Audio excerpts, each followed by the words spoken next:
Senhoras e senhores, sejam muito bem-vindos a mais um episódio do Capcast, um podcast cativante sobre branding, criatividade, inovação e muito mais. Meu nome é Felipe Gondim e comigo nessa jornada, Will Aragão. Hello, pessoas, tudo bem com vocês? Aqui quem fala é o Will Aragão, paraense mais catarinense que esse Brasil já viu. E hoje também acompanhado de Helena Ohana. Fala pessoal, tudo bem? Para quem caiu aqui de paraquedas e não sabe onde está, esse é o podcast da Capme, que oferece posicionamento de marca, comunicação corporativa, design gráfico, web design e outras cositas. Patrocinando esse espaço, a Disruptive Academy, uma empresa de educação corporativa e inovação que vocês podem conhecer mais acessando www.disruptive.academy. A inovação. Nosso convidado de hoje, Luiz Gustavo Lima, o LG, sócio da ACE, eleita 3 vezes a melhor aceleradora da América Latina e um dos caras que mais entende sobre esse assunto no país. E por isso é professor do MBA, da FGV e da ESPM. O LG começou com 14 anos de idade como camelô, vendendo bijuteria, doces, salgados e passados agora alguns meses, desde aquela época, está sentado nas mesas diretoras das principais empresas do Brasil para ajudá-las a serem melhores. Eu, como mentor da ACE, tenho a oportunidade de compartilhar um pedacinho dessa história, mas ele vai dizer muito mais sobre isso pra gente. LG, seja muito bem-vindo. E o que eu não contei sobre ti que eu deveria ter falado? A palavra é sua. Fala, Felipe. Um prazer enorme estar aqui. Um abração pro Will, pra Helena, para todo mundo que está ouvindo. Você falou bastante coisa aí. Talvez a única coisa que você não falou é que de vez em quando eu imito o Silvio Santos, mas isso a gente deixa para o final. Com certeza a gente vai pedir para que isso aconteça, cara. Se pá, pode rolar até um desafio aqui, um challenge aqui entre nós dois, então. Olha só, você está certo disso? Posso perguntar? Muito bem. Vamos lá. Beleza. Vou deixar a minha também para mais tarde. LG, como a gente está falando de branding, cara, e nas mentorias que a gente dá tanto na ACE quanto em alguns outros lugares, falando com startups, é uma preocupação a marca ser bem comunicada, assim como a proposta de valor, etc. E tal. Dentro da tua experiência da ACE, que já vão aí mais de 3 anos, quase 4, qual é o momento certo para a gente pensar num projeto de branding mais robusto, pensando em valores, em propósito, em bandeiras que se deve levantar? Porque no começo a gente percebe que, cara, você tem que focar o seu investimento em pessoas e produto, né? Você tem que validar aquilo ali que você está fazendo. Mas existe um momento chave de investimento em branding que quem tem experiência como tu acredita que deve ter uma opinião formada a respeito. A gente queria te ouvir sobre isso. Para a gente começar por isso, é engraçado falar disso agora, para mim, engraçado no sentido brincadeira, né? Porque é muito interessante falar sobre isso. Eu sou engenheiro, como vocês disseram, me formei em engenharia elétrica, uma das engenharias mais abstratas que existem é a elétrica, talvez perto de assuntos relacionados com física, etc. E você não enxerga, né, a eletricidade ali. Você vê, eventualmente, quando você coloca uma corrente com a outra, dá um curto-circuito, sai ali umas faísquinhas e tal, mas você não enxerga na essência. E branding tem uma correlação, por mais maluca que seja, com engenharia elétrica também para startup, porque o empreendedor não enxerga o branding ali no início. Para ele não faz o menor sentido falar de marca no início, e eu vou dizer mais. Quando a startup ela é majoritariamente, acho que majoritariamente é uma boa palavra, de fundadores que vindos da área de tecnologia, pior ainda, porque eles nunca ouviram falar disso direito, se eles não trabalharam numa empresa, se eles são muito novinhos, né, primeira empreitada empreendedora, ou não trabalharam em lugar nenhum, estão empreendendo pela primeira vez. Isso fica mais distante ainda, ou como empreendedor, né, já tem uma experiência corporativa, já trabalhou em alguma empresa, de alguma maneira ele ouviu falar um pouquinho sobre brand, ainda que não tecnicamente. Então, tudo isso para dizer que no início da vida da startup é muito raro, eu nunca vi até hoje, alguém se preocupar com branding como uma grande empresa se preocupa ou como uma startup em estágios mais avançados se preocupa. Então, eu diria que no início da empresa o foco tem que estar onde você disse mesmo, Felipe, que é fazer o negócio acontecer, validar as hipóteses, ter clareza de para quem vende, como vende, qual canal, se resolve o problema, se não resolve, se a solução é daquele jeito ou se não é, enfim, questões do negócio em si, para mais para frente um pouco pensar. Até porque, né, então, até adiantando uma pergunta que eventualmente alguém esteja pensando agora, perguntando, eu sempre falo assim, até porque como que você vai fazer marketing, comunicação, brand no início, se você não tem claro para quem você vende, quais são as mensagens que você vai focar, quais são as palavras que você vai usar, quais são as dores que você vai bater na sua comunicação, quais são as cores, eventualmente, que você deveria ter. Quando a gente puxa um pouco a sardinha aqui para psicologia das cores, semiótica, né, a linguagem dos símbolos, tipografia, enfim, tem muita coisa relacionada com o tema que ela deve vir um pouquinho mais para frente. Ah, legal isso você ter falado, porque recentemente, assim que eu digo, há uns anos atrás, eu conversei isso com um cliente onde ele estava começando, estava iniciando e tal, e ele já tinha conversado com outras agências, né, que tentaram vender um projeto de branding para ele e tudo mais, né, pô, não, você tem que começar assim, assado, você já tem que demonstrar experiência de marca, né, eu acho que a experiência de marca é mais abstrata ainda, né? Eu acho que é o que faz mais correlação ainda com a energia, com a engenharia elétrica ali que você falou, né? Então, puxando a sardinha para o meu lado, quanto à questão de cores, tipografia e tal, né? Algumas agências, eu acho que, ou por falta de experiência, ou por má fé, assim, né, talvez, tentam sempre empurrar já um projeto de brand. Às vezes eles nem sequer também entendem bem como funciona brand, mas acham a palavra legal e já vendem um projeto como se fosse uma caixinha, um encaixotado, assim, de brand para poder angariar ali um valor mais agregado só utilizando a palavra brand, né? E às vezes o cliente nem sequer se consolidou direito no mercado e tudo mais. E foi uma conversa que eu tive e eu comentei isso, né, cara? Pô, eu acho que assim, cada momento da empresa vai passar por uma fase e eu acho que hoje vocês não precisam disso, né? Hoje vocês precisam ter sim uma identidade, mas eu acho que com o passar do tempo vocês vão criando e consolidando essa cultura da marca de vocês. Vocês vão imprimindo isso no mercado, tanto com a marca que vocês têm agora inicial, mas também com a cultura que vocês vão criando com clientes de vocês e tal, né? Passa muito por essa consolidação aí que o Felipe comentou também. Perfeito. Esses dias eu estava numa conversa com uma amiga minha, então eu me formei em engenharia, a grande parte da minha carreira eu trabalhei no marketing, né, da Natura. Natura é uma empresa de marketing, de marca, de produto. Não foi então, tudo que você quiser aprender... Mas olha só, né? Você não trabalhou na Jequiti, não trabalhou na Jequiti. Esse é concorrente. Mas a minha escola de marketing mesmo, por mais que eu tenha feito uma pós-graduação, foi na Natura. Então a Natura é da aula de como construir marca, brand, estratégia de marca, desenvolvimento de marca. Cara, assim, minha escola da vida foi a Natura.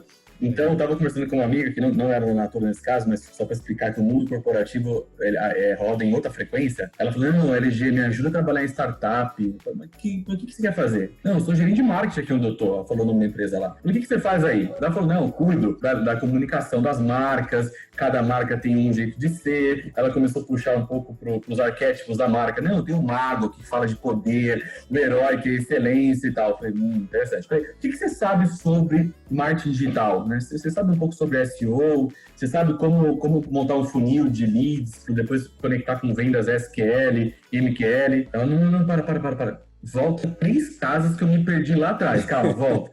Então, assim, é outra história, é outro jeito de fazer marketing, é outra forma de enxergar branding, enfim, outra escola, eu diria. Então, é importante fazer esse deparo, que eventualmente algumas agências querem, né, atacar esse novo filão, esse novo nicho de mercado, eles vão ter que fazer uma adaptação monstra, e aí que, na minha opinião, marcas, agências, empresas que já estão nesse mundo, que já conhecem as dores, têm uma vantagem desproporcional, como é o caso, o Felipe comentou ali sutilmente, mas eu vou reforçar.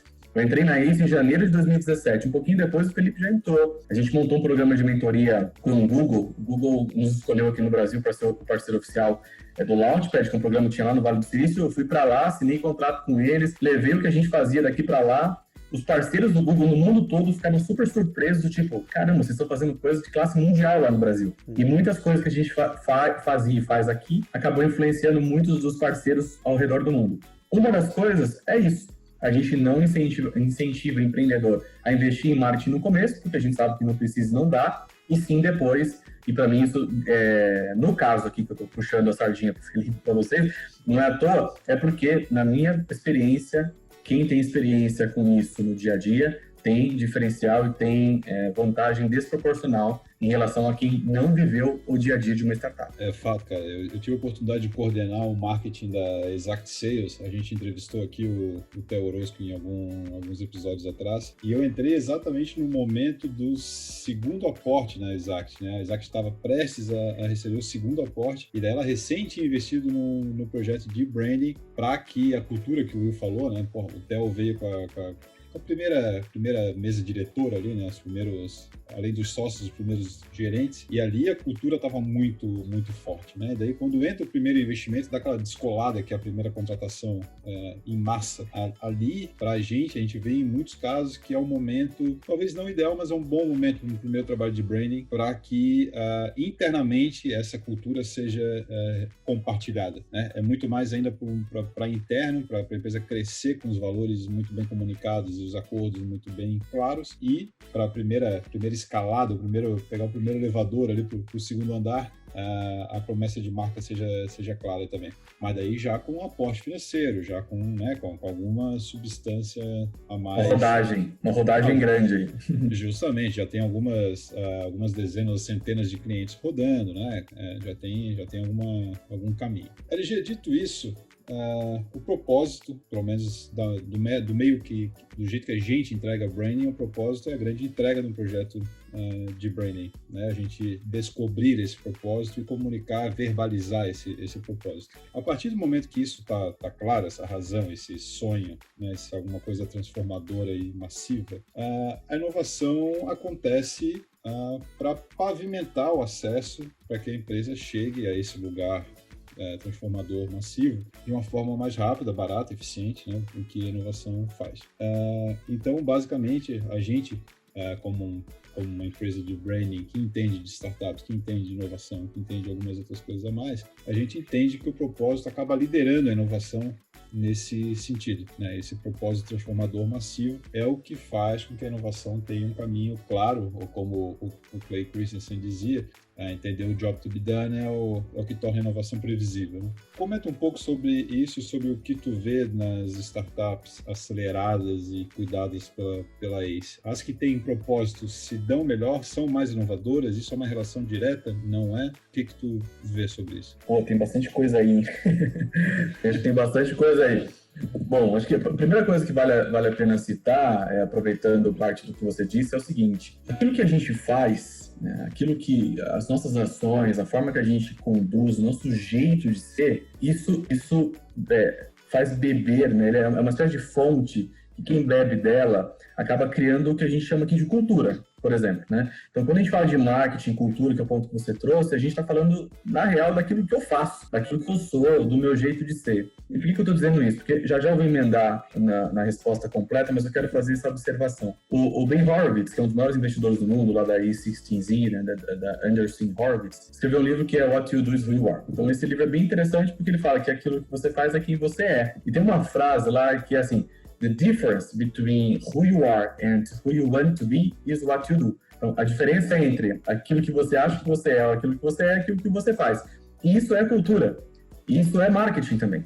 Isso é tudo junto e misturado que cria essa empresa inovadora, esse jeito de ser. Dito isso, se a startup ela segue o playbook, uma espécie de playbook global. Então, assim, toda startup que se preze, ela tem que saber responder a pergunta 0, não é a pergunta 1, pergunta 0, que é: qual problema você resolve? Se ele tem clareza, essa é a minha visão, tá? Eventualmente, se perguntar para outras pessoas, vão responder de outras formas. A minha visão é essa. Se ele tem clareza de qual problema ele resolve, e ele investiu tempo em conversando com os potenciais clientes, em vivendo com aquele potencial cliente, ou se ele viveu aquela dor, com certeza absoluta, o propósito da empresa estará relacionado com a solução daquele problema. Seja ele um problema pequenininho, seja ele um problema grandão, mas se ele sabe com muita clareza qual problema ele resolve, é um sinal, é um bom palpite, um bom indício de que a solução que ele está ali desenvolvendo, ou já desenvolveu, resolve aquele problema porque ele teve clareza da dor,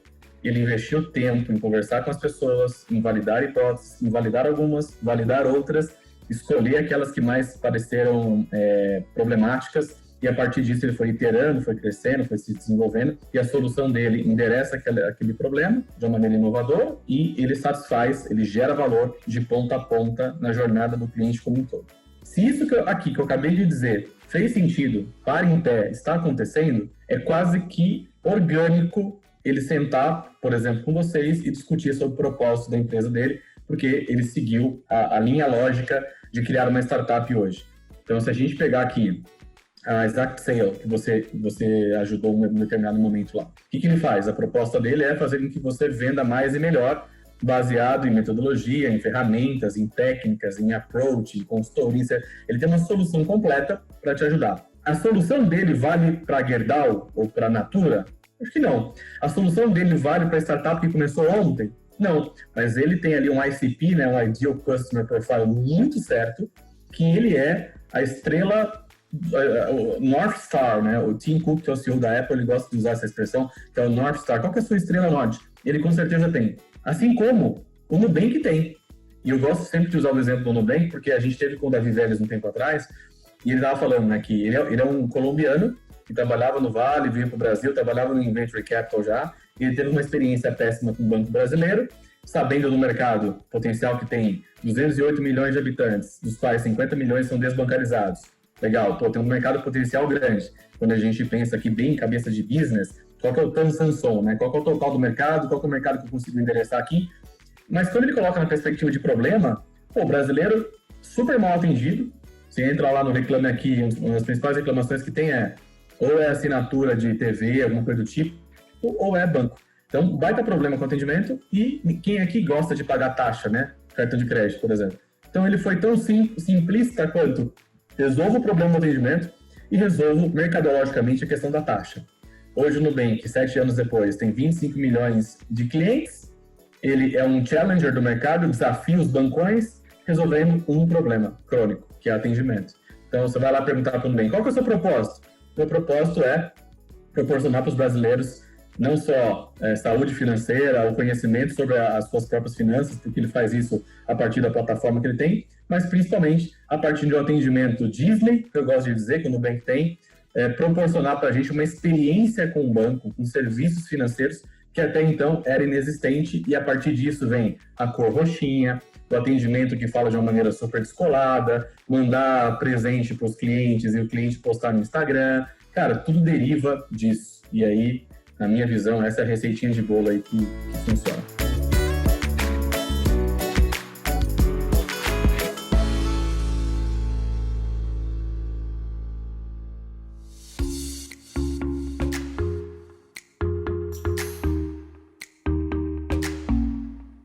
LG, a gente teve uma experiência ruim aqui em casa, vamos chamar assim, que o cartão da minha esposa foi clonado, é o Nubank, né? E, cara, ela ligou pro Nubank para começar, o nome dela é Vanessa, daí já chamaram ela de Nessa, já é aquela coisa já meio de boa. E, cara, em 10 minutos foi resolvido, o dinheiro todo foi estornado, ninguém perguntou nada, zero. Assim, cara, eu acredito em você, não tem por que eu não acreditar. E para reverter aquela experiência negativa, cara, realmente mandaram um kit de colecionáveis do Nubank para casa, com uma sacolinha, o futuro é roxo, sabe? Cara, um monte de coisas muito legais. E justamente a primeira coisa que uma carta escrita à mão pedindo desculpa, o que demonstra um carinho, no mínimo uma atenção muito grande. E claro, a primeira coisa é sacar o celular, bater uma foto, marcar o Nubank, obrigado pelo carinho, pela atenção, e daí se constrói uma marca foda, né?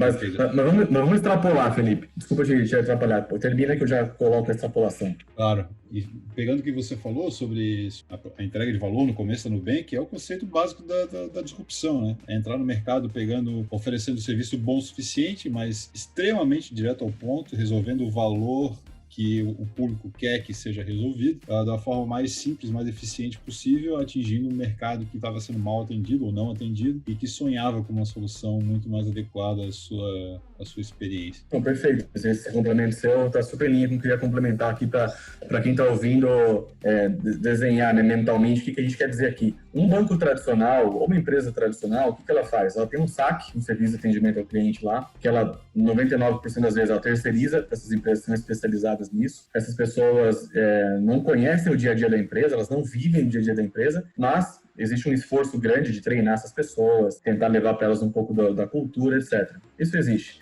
Legal. Quando você liga para esse atendimento, a experiência que você tem é quase que de um processo robotizado, né? Tem lá certamente, você que está ouvindo aqui já teve uma experiência com isso. Ele liga e fala assim, oi Will, meu nome é Luiz Gustavo, estou aqui para atendê-lo. Deixa-me confirmar o seu CPF. Aí você fala, tá. Então, é um ser humano robotizado ali, é um ser humano, tá robotizado, mas é um ser humano. Tudo bem. Uma simples provocação para ele você já parou para pensar que essa minha reclamação não deve ter sido a sua primeira de hoje? Qual foi a forma que você resolveu as outras? Se você perguntar isso para ele, é muito próximo do que você pedir pro atendente do McDonald's, pedir para ele tirar o pickles e colocar a maionese, sei lá. Vai travar o sistema dele. Dá uma travada no sistema. Tela mas azul, é grande. né? Dá tela azul. E como que você faz para dar tela roxa, no caso do Nubank? Estamos falando bastante de marketing aqui, então eu vou me permitir estar com o meu chapéu de marketing aqui agora. Cara, para dar tela roxa, para dar uma experiência por áudio ou por mensagem, que é o caso da esposa do Felipe aí, eu não só tenho que treinar essa pessoa, como eu tenho que escolher bem, eu tenho que evangelizar essa pessoa com tudo que acontece aqui na empresa, eu tenho que testar com essa pessoa e ter para ela o mesmo playbook que aquele outro tem. Esse meu playbook, ele é muito mais humanizado, ele é muito mais pensando na experiência. E ele não coloca travas do tipo, olha, você tem aqui que atender em 5 minutos e 50 segundos, senão você vai dar um custo maior para ele. Ainda que tenha, a gente não vai ser aqui hipócrita para falar que não tem essa preocupação numa área de atendimento, porque tem, que é custo, mas ele está ali colocando o cliente no centro.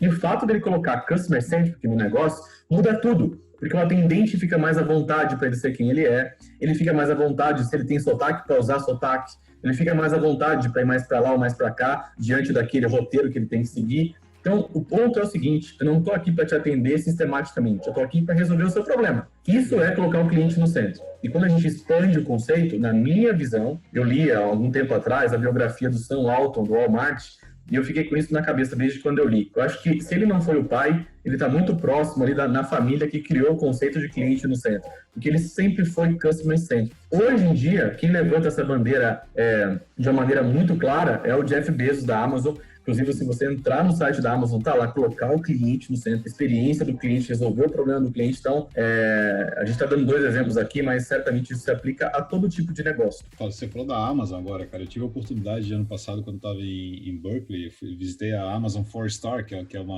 a loja da Amazon, loja física da Amazon. E, cara, a 4-Star é uma loja que, como o nome diz, dentro só tem produtos 4 estrelas ou mais, avaliados pelo site, ou seja, já torna a loja muito interessante, porque só tem produtos muito bem avaliados, então são produtos incríveis. E de 15% a 20% do espaço físico da loja é dedicado aos produtos mais vendidos naquela região geográfica. Então, são produtos que tendem a fazer sentido com aquele lugar que você está visitando. Ou seja, se eu sou alguém que moro em Natal, no Rio Grande do Norte, provavelmente não vai ter aquecedor na loja, né? Vai ter talvez ar-condicionado, mas não vai ter aquecedor e vice-versa. Então, a inteligência do varejo físico, pegando dados do online e transmitindo, é uma experiência fantástica e totalmente focada na experiência do cliente. Então, você entra ali dentro, você tem uma experiência de ter produtos incríveis, porque já são produtos previamente selecionados e muito bem avaliados, e ainda assim, se você é morador da região, tem uma área da loja que ainda faz sentido para as pessoas que vivem naquele contexto ali,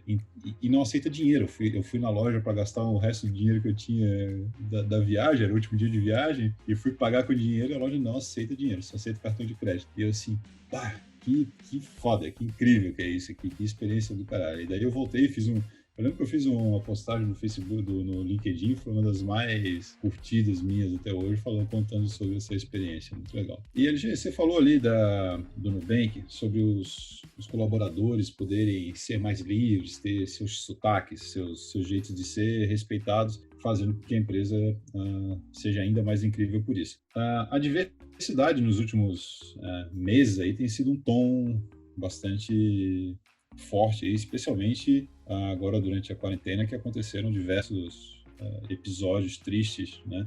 Black Lives Matter e etc. E por conta disso, cada vez mais vem surgindo negócios que talvez não sejam de massa, mas são negócios nichados, mas que entregam muito valor para os seus clientes e são negócios muito potentes. Como analisador de negócio, de novos negócios, é um movimento que tu vê acontecendo dentro das startups? Quão saudável é esse movimento da perspectiva de negócio? Vocês que são, querendo ou não, investidores de negócios, dentro dos negócios que vocês veem, que vocês lidam diariamente, esse movimento de diversidade, esse movimento de respeito não são mais minorias, mas as diferenças todas que existem. Como é que você vê isso? Né? Bom, acho que eu posso, inclusive, separar um pouco a diversidade como conceito do negócio. Como conceito, a primeira coisa, para mim, é absolutamente relevante, importante, urgente e tem que ser executado, é que é fato, diversidade traz mais resultados. Fato. Em várias pesquisas, se você der um Google, você vai encontrar várias pesquisas relacionadas ao poder da diversidade no ambiente de trabalho, de negócio, que amplifica o resultado, dá mais resultado. Esse é o ponto 1. Ponto 2. Diversidade não tem jeito. Se você quer ser mais criativo, é diversidade. Diversidade gera criatividade. E eu sempre digo o seguinte, essa semana acho que eu já falei umas 3 vezes em situações diferentes, que é o seguinte, eu adoro quando eu estou numa reunião, adoro. Quando, por exemplo, eu estou aqui num raciocínio, tá? Tô falando aqui, ó, tá. Aí alguém, meio que do nada, claro que não é do nada, mas alguém do nada, fala, mas LG, vamos colocar uma lupa num outro aspecto e fala, tá. Aí vem uma outra pessoa e fala, tá, mas ó, pessoal, mas tem um outro ponto ainda que é o seguinte, pensa como aquela pessoa que tá lá, aquele contexto é assim, assado.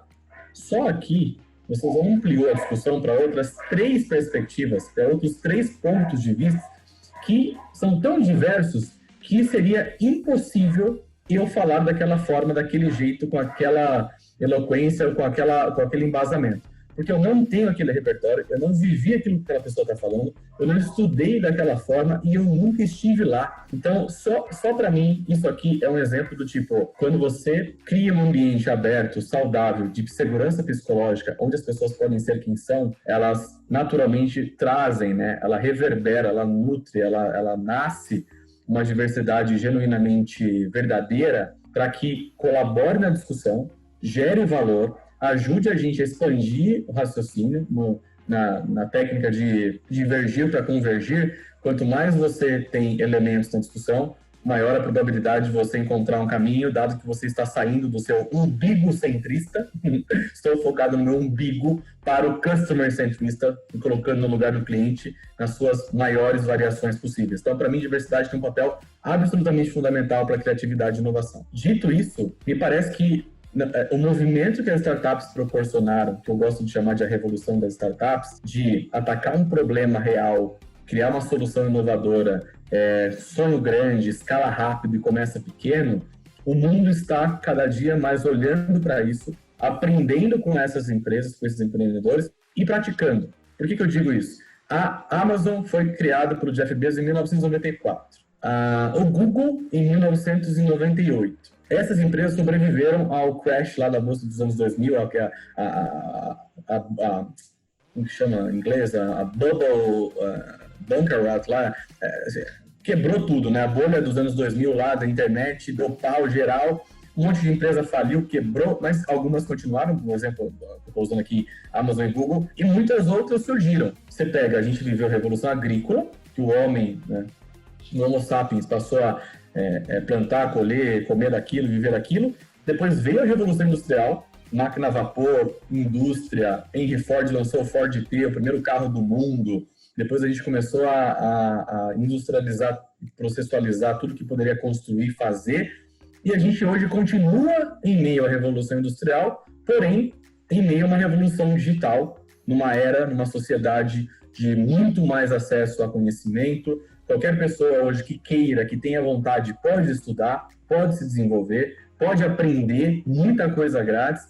Então, a gente vive num mundo muito diferente do que o ser humano, a humanidade, estava acostumada. Se a gente para nessa análise, faz um recorte, o tijolar chegou no Brasil na década de 90, nos primeiros anos de 1990, e a gente está com o iPhone agora. Acabou de ser revelado o iPhone 12. Isso tudo aconteceu em 30 anos. O tijolar ao iPhone são 30 anos. Então, Se a gente traz agora, mais recente aí no recorte, de 5 anos para cá, é onde o conceito da cauda longa, ele está muito verdadeiro. Os empreendedores que até então achavam que não era para eles ter um negócio tecnológico, digital, como é uma startup, está aprendendo foca no problema, cria uma solução, entrega para o seu cliente, vai crescendo aos poucos, experimenta, cria uma rotina de build, measure, learn, né, que é o Lean, coloca metodologias ágeis. Então, nós estamos nesse momento. Tudo isso para dizer o seguinte, essa evolução ela é absurdamente rápida, nunca antes vista na história da humanidade, e empreender, a partir de agora, tem um novo sentido, uma nova forma, com muito mais metodologia, com muito mais técnica, com muito mais suporte, que se eu quiser abrir uma padaria, ou se eu quiser abrir uma startup, eu tenho tanto recurso hoje, que fica muito mais fácil para mim, como empreendedor de primeira viagem, ter o meu negócio. Naturalmente, isso vai focar em nichos, pode ser por afrodescendência, pode ser por religião, pode ser por região do país, pode ser por tipo de produto, por profissão, pode ser por N quebras, por N nichos, pode ser o que for. E parece que essa é uma tendência que não vai voltar mais atrás, porque o e-commerce proporciona você vender para aquela pessoa que nunca entraria numa loja tua lá em Sorocaba, no interior de São Paulo, que é onde eu morei muitos anos da minha vida. O e-commerce hoje, a internet, as plataformas, os aplicativos, os marketplaces, proporcionam um canal de vendas nunca antes imaginado na humanidade por conta da internet, do acesso à internet, seja celular ou computador, e de modelos de negócio inovadores.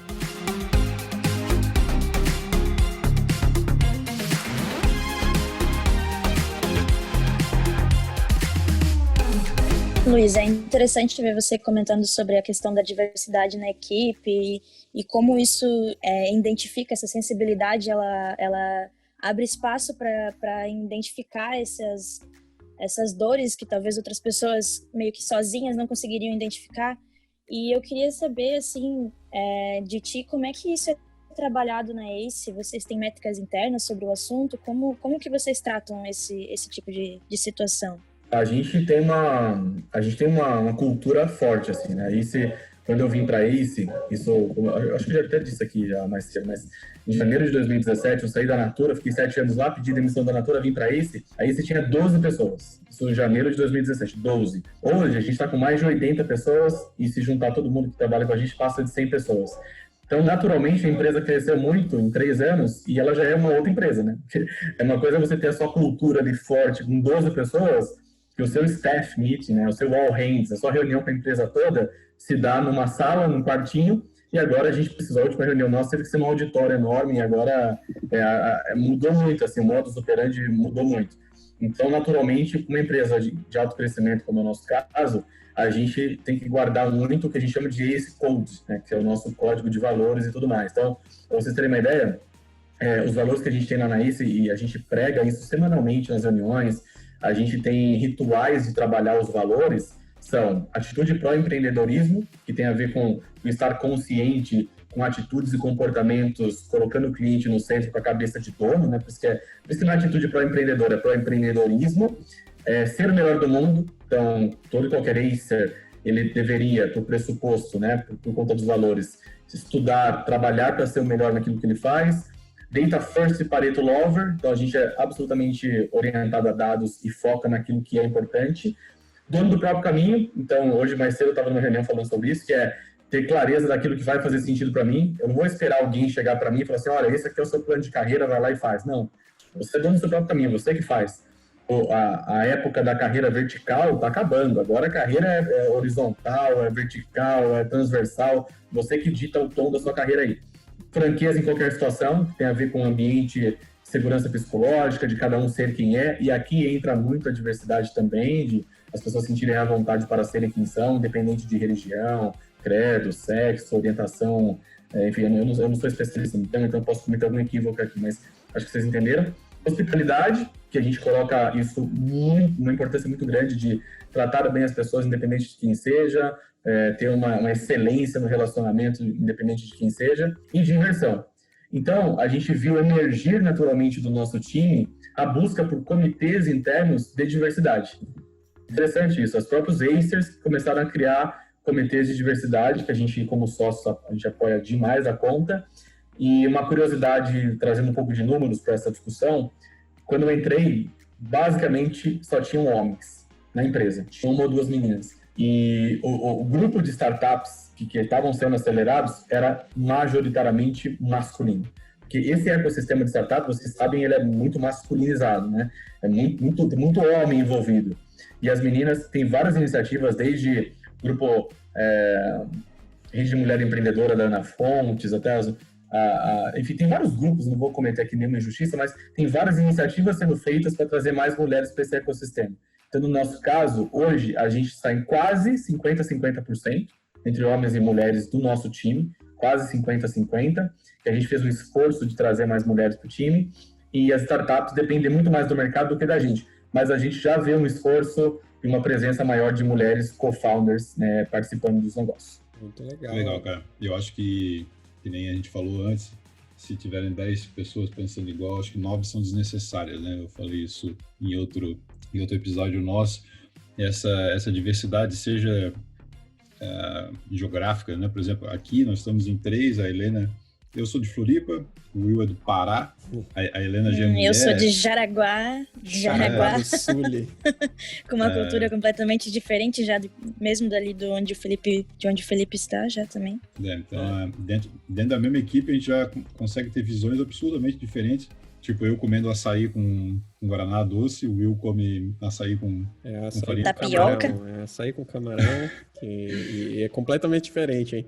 Mas e é um exemplo bizarro, mas são 2 pontos de vista completamente diferentes. Um é doce com leite ninho, outro é com camarão e farinha de tapioca. E carne seca. Aí você pega e fala assim, ó, o Will vai lá e faz um post enorme no LinkedIn falando por que é maravilhoso comer camarão com açaí. Aí o Felipe, no mesmo dia à tarde, fala como é maravilhoso comer banana com açaí. Açaí com granola, açaí com granola lá no Pará é um crime, é um pecado. É um crime. Quando eu tava na Natura, eu fui muitas vezes para Belém, lançar produto, falar com o time de comercial lá. Tu deve ter pegado uma estrada que vai para uma ilha que chama Mosqueiro, né? Tu deve ter ouvido falar, né? Que tem uma base da Natura lá bem grande. Tem, a Natura desenvolve pra caramba aquela região.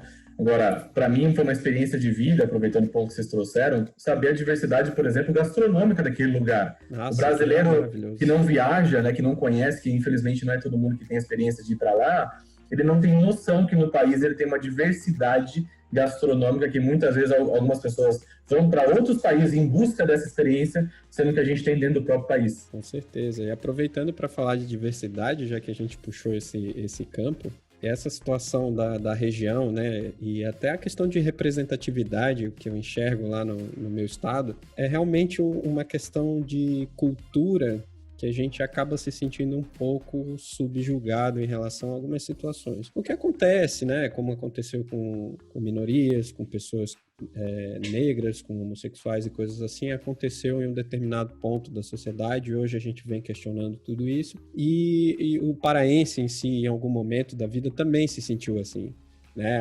Você é o Paraíba, você é do Nordeste. Não, cara, eu não sou do Nordeste, eu sou da região Norte, que é diferente da região Nordeste, né? Então hoje esse projeto que a gente tem aqui, que já por si só já é diversificado entre pessoas, né? Eu busco muito trazer isso na minha abertura, né? Que eu sou o paraense mais catarinense que esse Brasil já viu. E eu acho que eu já comentei isso com alguém, eu não sei se eu falei isso ainda no podcast, mas essa abertura ela busca trazer uma representatividade para os 2 pontos, que é juntar as 2 regiões, né, do país que são opostas, né? Tanto o sul quanto o norte. Então, assim, eu moro aqui em Santa Catarina, meu coração tá aqui, minha alma tá aqui, mas também tá lá no Pará. Então, assim, tipo, eu nunca deixei de dizer isso pra ninguém, né? Eu já ouvi falar gente que diz que não é de lá porque tem vergonha e tal.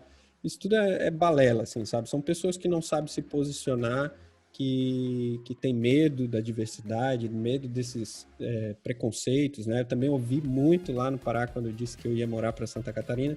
Eu vi assim, nossa, você vai ser tratado mal lá. O pessoal de lá é muito frio, não sei o quê, coisas nesse sentido, né? E muito pelo contrário, né? Na verdade, eu fui super bem recebido. Hoje eu consigo fazer minha carreira aqui, né? Hoje em dia, os paraenses estão começando a invadir Santa Catarina. Tá tendo uma invasão de paraense, aqui em Santa Catarina. E eu espero que isso agregue para a inovação, que esse choque de cultura gere novas faíscas para novos negócios, para novos modelos de negócio, para novas situações em que duas culturas tão diferentes, que realmente são bem diferentes, né? Tu que esteve lá deve ter reparado o quanto que é diferente, elas possam gerar frutos positivos, né? E eu acho que vem acontecendo. As pessoas que eu já conheci aqui, que são de lá do Pará, estão se encontrando, estão gostando do estado e tal, e que isso, em algum momento, esse desenvolvimento humano, essa consciência ambiental, que aqui o catarinense tem um pouco mais, isso também reflita, que as pessoas comecem a pensar mais lá na região deles, né? Que saiam daqui e voltem para lá em algum momento da vida e levem esses valores que eles aprenderam de fora. E o contrário também, o sulista ou o catarinense que for lá para o Pará, conhecer essas culturas gastronômicas aí que, cara, é o que eu mais sinto falta do Pará, é a comida, cara.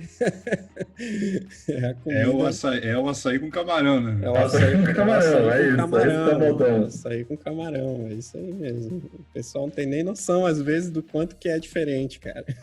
Eu acho que daí o LG pode falar de carteirinha. São Paulo é o que é muito por causa dessa mistura, né? São Paulo, pelos paulistas, não seria nem metade do que é. Aliás, metade seria muito. Não seria nem perto do que é se não fosse essa grande mistura que ajuda a criação de coisas novos pensamentos, de questionar o que está rolando. E é o que é inovação, né? Inovação é basicamente gente insatisfeita que procura novas ideias, novos jeitos de entregar valor para um grupo de pessoas que também está insatisfeito, que encontra ali a sua audiência, a sua representatividade. Provavelmente, Will, daqui a pouco deve ter uma barraquinha de açaí com camarão devido à invasão paraense. Um modelo de negócio interessante. Assim como o Sorocaba, eu sei que tem umas coxinhas de galinha muito boas lá, que sempre tem amigos. Famosa. Justamente, tô sabendo. A Padaria Real de Sorocaba, a coxinha da Padaria Real é uma das, assim, de verdade, sem puxar a sardinha pra lá, mas das que eu comi já no Brasil, é a melhor, sem dúvida, assim, disparado é melhor. Vou ter que ir aí, cara. Eu sou fissurado em coxinha também. A gastronomia de Sorocaba é igualmente interessante. É verdade.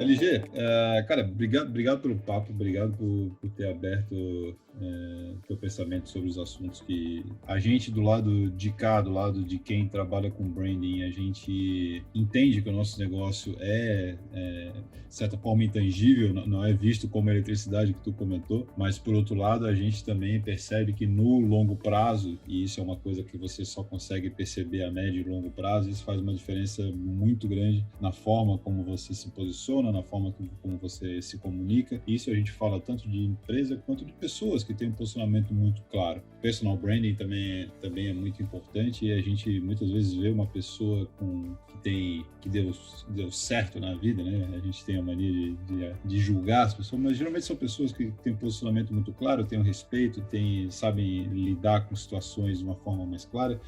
E assim são as empresas, e a gente tem noção que o branding consegue ajudar essas empresas a ter esse tipo de comportamento e a ser bem-sucedidas no longo prazo. Cara, suas palavras finais, de novo, a gente agradece muito a tua disponibilidade de falar com a gente, onde... Para nós é quarta-feira, para quem está escutando... Para nós é quarta-feira, para quem está escutando talvez seja outro dia qualquer. Isso só vai foder o editor, só depois vai ter que tirar isso. Não é o jeito. Mas, cara, deixa o teu recado final para quem está escutando a gente. E como que faz para achar o LG? Como que faz para achar a Ace? Como que faz para participar disso tudo? Bom, vamos lá. Primeiro de tudo, assim, eu fiquei muito feliz quando você me convidou, porque a gente se conheceu, você fez parte ali de um momento da minha vida profissional que foi muito legal, que foi logo no início de vir para Ace, aprender, né? Porque eu tive que aprender do zero esse mundo novo, como eu disse aqui. Eu vim de um mundo muito por mais que fosse um mundo muito bom, né, a Natura foi eleita a melhor empresa do Brasil muitas vezes, prêmio na ONU e tal, startups é outra realidade, inovação de tecnologia é outra coisa, e de 2 anos para cá, trabalhar levando inovação para o mundo corporativo tem me feito aprender muito, porque eu tenho agora os 2 lados, né, da moeda. Eu vivi lá e vivo aqui. Então, eu fiquei muito feliz com o convite. Eu admiro muito o trabalho que vocês fazem, de verdade, assim. Acho que poucos profissionais têm a visão que vocês têm para fazer o que vocês fazem. Então, obrigado pelo convite. Acho que palavras finais, né, dado o tema aqui que a gente se propôs a falar, acho que não pode ser nem lá nem cá. Eu vejo muito uma tendência de que não tem muita profundidade nos assuntos, fala assim, pô, os autores antigos não fazem mais sentido, aquilo que estudava antigamente não aplica mais, e realmente eu concordo com isso.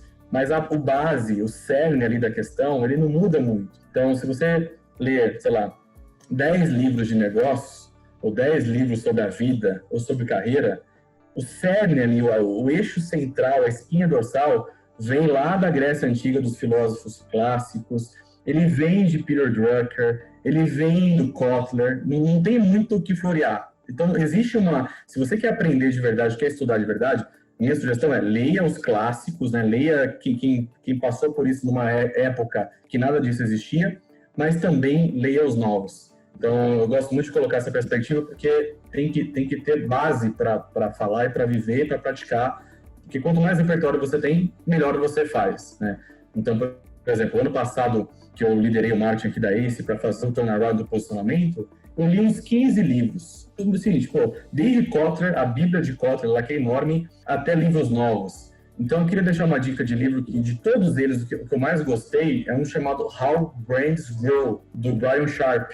E esse cara, o Brian Sharp, ele é um australiano e ele fala de marketing, fala de branding, mas com uma perspectiva baseada em dados, o que é muito legal para quem está no mundo que a gente está. Então, não é nem falar de marketing subjetivo, né, que é super importante, que a gente não está discutindo aqui, mas para quem está pensando em branding, marketing, posicionamento, olha, dá uma olhada com carinho nesse livro, porque ele vai ajudar bastante, mas não se esqueça de também olhar a base lá da pirâmide de posicionamento do Kotler, de consultar o trabalho de vocês, o conteúdo de vocês, mas principalmente ter muito claro por que existe, que problema que resolve, o que move, o que faz sentido, e etc, etc, etc. Eu estou no Instagram, mas acho que uma frequência maior, Instagram e LinkedIn.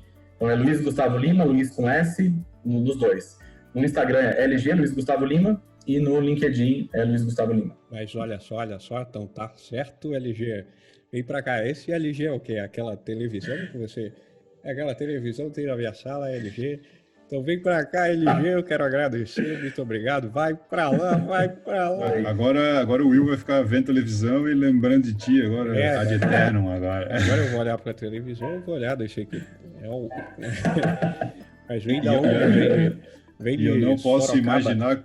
eu não posso imaginar quantas vezes o LG não deve ter escutado dessa. Mas com certeza. Cara, muitas vezes. Mas aí sabe o que eu fiz agora?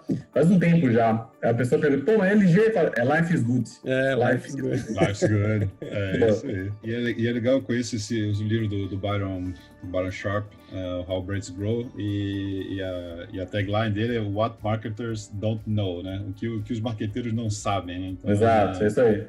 A gente vai procurar, fica o desafio aqui pra gente mesmo, pra gente procurar fazer um review desse book aí e lançar. Eu lembro que ele não é muito barato. A gente vai linkar também as tuas redes sociais lá e também vamos pegar as dicas do livro ali, também vamos deixar lá pro pessoal. Bom, cara, é muito bom esse livro. É mais de R$200, meu Felipe? Eu vi aqui, 200, na Amazon agora tá 251 capa dura. Tem que fazer um sorteio aí pra esse livro aí, hein? Eu dei uma pesquisada antes de falar, por isso que eu falei assim, vamos entregar esse conteúdo mastigado pra galera, porque ninguém vai comprar isso aqui. Tá caro. Cara, quando eu assumi o marketing aqui, eu falei, tem que fazer um turnaround, fui ler tudo, li tudo que tinha. Cara, uma história legal com o David Acker, porque eu, quando montei a Disruptive Academy, eu comecei a mandar e-mail pra todo mundo, mandei e-mail pro Kotler, mandei e-mail pra porra toda. Vocês querem ser meus mentores, meus conselheiros, enfim... E o único que me respondeu foi o David Acker. E ele falou assim, pô, Filipão, não tenho tempo, né, pra ser teu conselheiro, basicamente, ele disse isso. É um velho de 80 anos que deve estar fazendo palavra cruzada com os netos dele, que é muito mais importante do que falar comigo, sem dúvida. E ele falou para mim assim, cara, mas eu tenho 2 livros que eu acho que podem te ajudar na tua trajetória. E se tu me passar teu endereço, eu vou ter o maior prazer de te mandar eles. E, claro, beleza, respondi ele, mas achei que era balela, cara. 3 meses depois chegam os livros autografados por ele. Caramba! Qual que mandou? Quais livros? Eu conheço aquele Como Construir Marcas Líderes, esse é bom. Ele mandou o Creating Signature Stories, que é basicamente storytelling, como vender histórias com assinatura, né? Olha só que legal! E o outro é o Hacker on Branding, que é os 20 princípios que te levam para o sucesso, né? Esse é bom, né? Hacker on Branding. Os 20 Principles. Tudo isso. Que legal! Cara. A gente começou isso já fazem, sei lá, um ano e meio, 2 anos, e agora quando o Will trouxe a provocação de a gente fazer o podcast e tal, eu falei assim, cara, tem um cara que eu posso convidar, né? Já convidei uma vez, por que não? E pra nossa surpresa, o cara falou, cara, vai ser um prazer participar. Uma coisa que eu tava pensando agora que não tem nada a ver com isso aí era o LG ter participado do nosso primeiro episódio, porque o cara tem um repertório de termos em inglês aí pra falar sobre negócios que, olha, o cara meteu bala. Você achou? Não, mas isso não foi uma crítica, tá? Era só inclusive, cara, inclusive se for crítica, zero problema com isso. O ambiente de segurança psicológica, você pode ser quem você é, de verdade.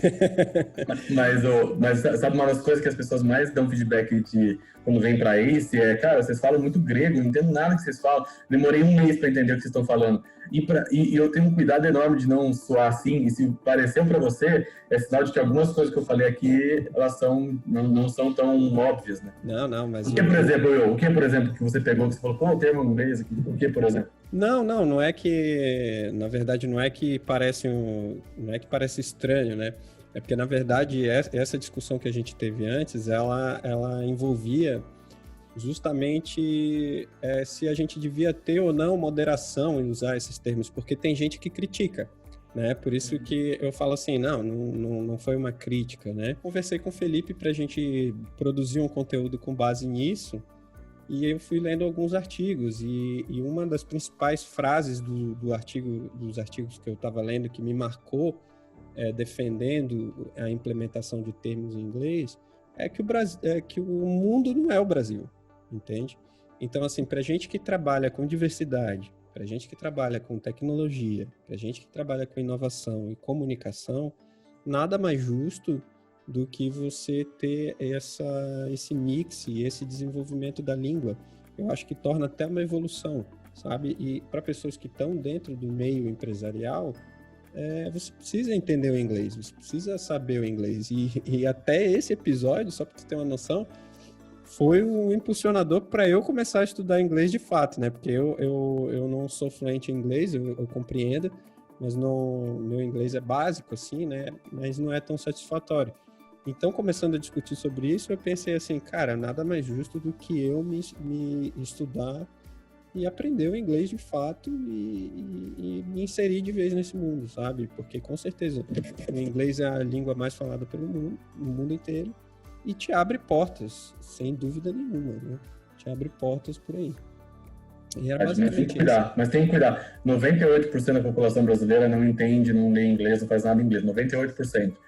E aí aqueles que falam que sabem conseguem basicamente ler um pouco, né? Eles não entendem super. Então tem que tomar muito cuidado sim com isso. Mas aí o que a gente chegou a comentar lá também é assim, né? O Felipe tem propriedade para falar isso, mas resumindo, vai falar assim, você usa o inglês, né? Não tem problema nenhum, desde que você não seja um babaca, né? Que você faça isso para parecer um babaca, né? É uma saída funcional, né? Muitas vezes tu não tem como explicar de outro jeito. Tipo, para mim, o exemplo que você usou... exato. Mas o job to be done para mim é o mais difícil de traduzir, assim. É muito difícil. Porque trabalho a ser feito é muito não isso. Assim, então, eu não consegui chegar ainda no ideal de tradução do job to be done. Mas talvez não deva precisar também. Talvez eu use o job to be done e é isso. Beleza, LG. Vou te liberar, velho. Valeu, gente. Cara. Obrigado. Prazer, Will. Prazer, Helena. De Valeu, volta cara. vocês. Deixa eu agradecer aqui. Brigadão mesmo pela conversa aí, pela acessibilidade, beleza? Valeu, meu. Muito açaí por aí, pra você, se você quiser comer. Valeu. Valeu, tchau, Helena. Tchau.